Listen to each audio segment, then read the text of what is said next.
Hey guys, and welcome to a showdown between Lupi and Alfredino, both of Clan ODM, and yes, it is time to hail HYDRA. We have some HYDRA action today as the Dark Elves take on their more fluffy and light-hearted king, the High Elves, although I don't think anyone has particularly ever wanted to call the High Elves light-hearted, but I suppose compared to the Dark Elves, if anyone's going to make them seem jolly, it will be them. So let's go through the builds quickly.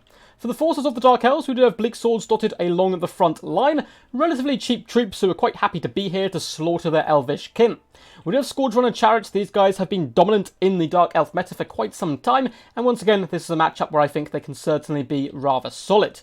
We do have a K-Knight Assassin in the front lines, looking to assassinate any key targets, and we have Doomfire Warlocks in the back line. Very interested to see the basic ones come in. We also have the Regiment Renowned / Harvesters, and some Cold One Knights.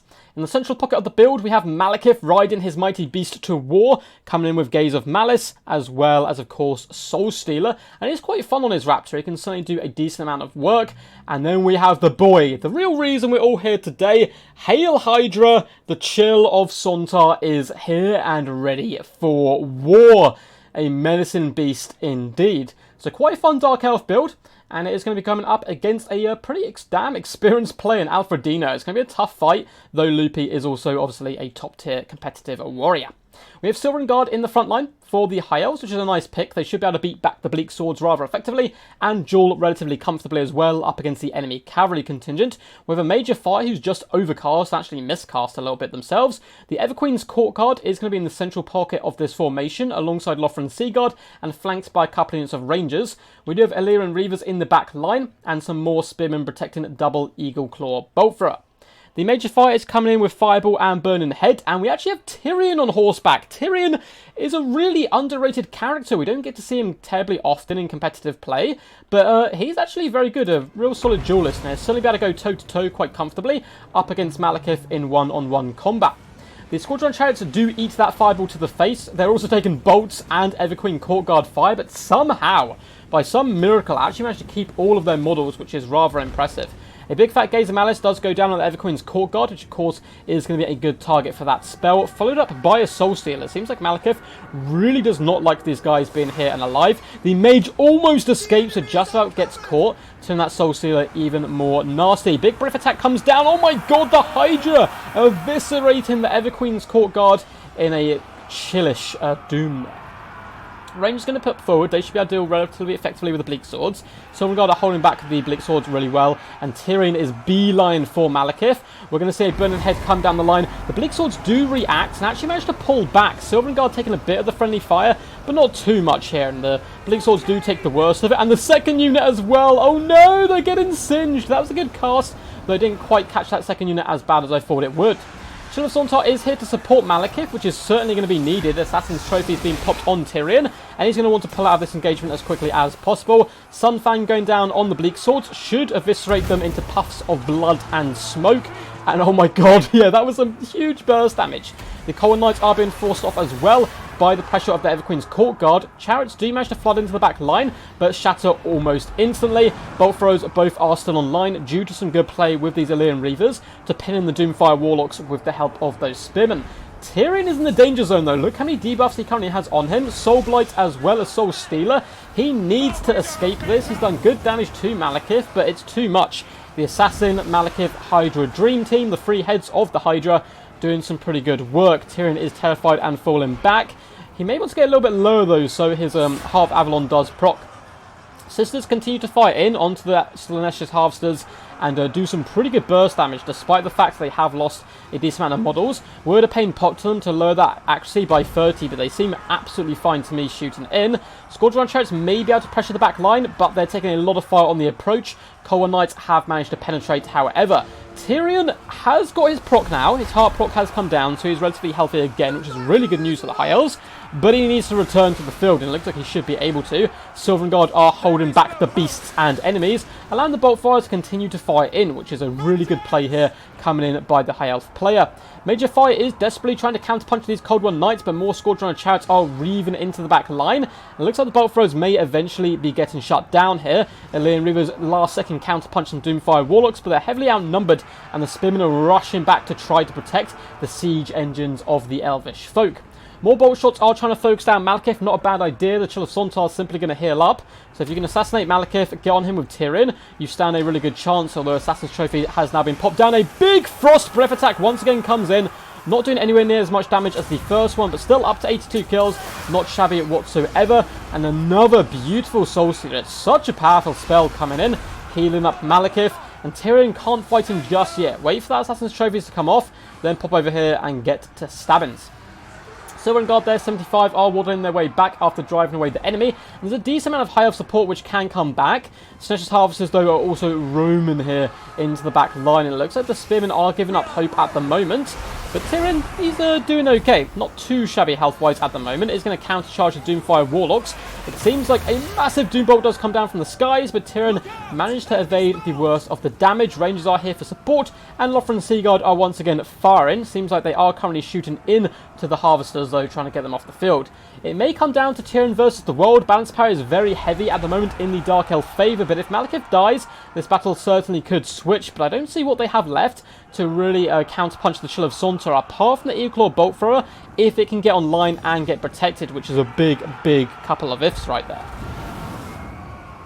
Soulblight's going to go down on Tyrion, not a bad idea, as it looks like he's going to try to assassinate his enemy now. We're going to see a fireball come down maybe from the mage. Now it looks like the spell did get cancelled. Word of Pain goes down on Tyrion as well. All the magical witchcraft currently popping onto him as the assassin comes in. The Cold War Knights come in. I don't think Tyrion's going to have quite enough about him to duel these mighty opponents. Another frost attack is going to come down from the Chill of Sontar, but it gets cancelled for some reason, and he decides, you know what, I don't want to do that. I'm going to turn around and come in to try to get the final kill on Tyrion before once again lining up that frost attack. That was really weird. The Blink Swords are chasing off the Mage of Fire, which is obviously a good idea. And Tyrion is just about going to be able to escape. He's actually done some really good damage to the enemy, despite all the debuffs coming down on him. And we still have 69 Silver and Guard. That is certainly no joke. Tyrion is now going to turn and engage with Malekith. He has Assassin's Trophies popped on him, but as well as his buffs. So he should be more than a match for the dreaded Dark Lord here. And Tyrion, he's getting in there with some pretty good licks. Malekith down to 1,300 health. And Silver and Guard have rallied to the cries, and all of a sudden the high elf's not looking quite so bad. But then again, there still is the rather nasty Chill of Sontar, roasting, or freezing I should say, those Rangers alive, up to 111 kills. Good performance so far. Tyrion seems to be killing Malekith though. Poor little Malekith, you can bring all the spells you want, you are no match for the true Elvish Prince. And Malekith starts to rout here. Silver and Guard are falling back, but they're so beleaguered and surrounded at the moment. If Tyrion goes down, I don't think their morale is going to hold. We have Lothar and Seaguard once again pouring in fire, and the Elves are rallying to their king. Rangers flooding back, Silver and Guard come back as well. Malekith needs to be finished off though, and he may be able to escape this. The fireball's coming down range from somewhere. The Mage going for the long Kobe shot. No, he must have just got out of range and is able to come back into the fight. Fireball now instead being popped on the Chill of Sontar. Not a bad target here. There's a decent amount of Silver and Guard who kind of mid-tier troops surrounding the beast, and its leadership's down to about half. Tyrion has manoeuvred his steed up and around. He is very swift on this, looking to try to hunt down Malekith and finish him off from the battlefield, and all of a sudden the High Elves are on the comeback road. Lothar and Seaguard unfortunately did break, which is actually huge. Yes, they didn't have much damage output left, but pouring in missile fire from range will affect the leadership quite majorly of these units. Malekith rallies, looks like he's out of magic and instantly gets smoted by Tyrion. I don't know if smoted's a word, I know smited is, but maybe smote's a word, who knows. Tyrion is going to come back. Unfortunately, a fireball does miss the Chill of Sontar, which is pretty massive, because now the K9 Assassin is breaking. Balance power is still in favour of the Dark Elves, but the Chill of Sontar down to 8 leadership, just about rallying. If that fireball had connected, he probably would be running for his life right about now. Tyrion probably wants to end up cycle charging this. It is so risky, because he only has 450 health. But if he has enough about him to break the chill, it could be worth it. Though very quick reactions here by Loopy, slapping Tyrion, and here he needs to fall back and really kind of cycle charge this to death. Though his buffs are popped, so maybe he's banking on not getting hit here. It's tough to say. He's not taken one strike yet. A lot of his spearmen have abandoned him though, which is bad news. Though the Chill of Sontar, -3 leadership, -16, and it does indeed break, running for its pathetic life. But it may have just done a done just about enough because Silverguard are terrified, Rangers are terrified, and so is Tyrion. That's forced off all of these troops, and now the Chill might be able to rally. This mage needs to get into hand-to-hand combat and chase this beast off and get it off the field as quickly as possible because the Bleak Swords were wavering. They were the only unit left on the battlefield for the Dark Elves, and they nearly broke, but the Chill rally has inspired fear once again into the High Elves, who themselves are running. This is one of those games where both armies just don't want to fight. The longer it goes on, though, the better for the Chill, of course, because it is regenerating, unless we have more fireballs in the bank. Tyrion, only 181 HP. We are going to see a fireball come in, but we also have that regeneration proc, giving the Chill of Sonta a massive HP boost, up now to 2,200 HP, and I think that might, unfortunately, be too much for the force of the High Elves, who have rallied together here in the tree line. They have popped stand their ground just to try to keep them fighting. The Rangers, yeah, they're going to be good against the Bleak Swords, but they do nothing to the Chill. 23 Silverguard, 16 Silverguard alongside Tyrion. If he gets his buff popped at the right time and a fireball hits the Chill, maybe, because Hydras have really bad leadership. It's quite janky, it seems, actually. They can break when it seems like they really shouldn't. Another fireball does hit it in the rear, bringing it down to 1,600 HP. Bleak Swords should get shattered here by the Rangers, but the Rangers might go down first. The Chill of Sontar is doing some glorious damage here, some really cool attack animations, up to 168 kills. Bleak Swords have broken, but likewise have the Rangers. If I'm the High Elves at this point, I'm chasing this unit off till it shatters before turning to engage with the Chill, because it's now at its healing cap. There's not much you can do about that, but you can chase this off and try and save up Winds of Magic for more and more fireballs. And we see another fireball come in. Chill is not going to be able to dodge it, but the entire health force shatters up against the lone Chill of Sontar left. If their morale held, maybe there was hope if they got enough fireballs in there, but what a fantastic game here between two of the community's greatest players. Alfredino, who is an absolute world-class player, it's insane, as well as Loopy, who there's not many people who can match him with the Elvish forces, particularly the Dark Elves and Nagarife. He is a very talented player with them. Well played to these two champs. It's always good to see an ODM showdown on the channel, and that was some pretty scary close stuff. I don't think we've had a game that close on the channel in quite some time. Shout out as well to Loopy. He did send in a lovely little care package of replays, and we've gone through quite a lot of them now, but I'm sure we'll get some more in the future. If you guys do want to send in replays, I'll let you know how to do that in just a second. But before we get there, make sure to leave the video a big old thumbs up if you did enjoy, and subscribe for more Total War Warhammer content. It really helps push the channel out more than you would know, and get the attention of more and more people so we can convert them to Warhammer and hopefully grow the community and grow the game. Feel free to comment down below, what was your favourite moment? Who was your MVP? Or just scream Hail Hydra or quack? It's completely up to you. There are links in the description to my Patreon where you can support the channel. We are now starting to do a added tier here to do some lessons as well, which is kind of cool. There's also links down in the description to my Discord where you can submit replays, get up to date with the Warhammer scene in general, as well as my events and my channel. Also links as well to a Games Planet link, which I have a partnership with, and there you can buy the next DLC or Total War Warhammer free at a discounted price. Give some money back into the channel as well.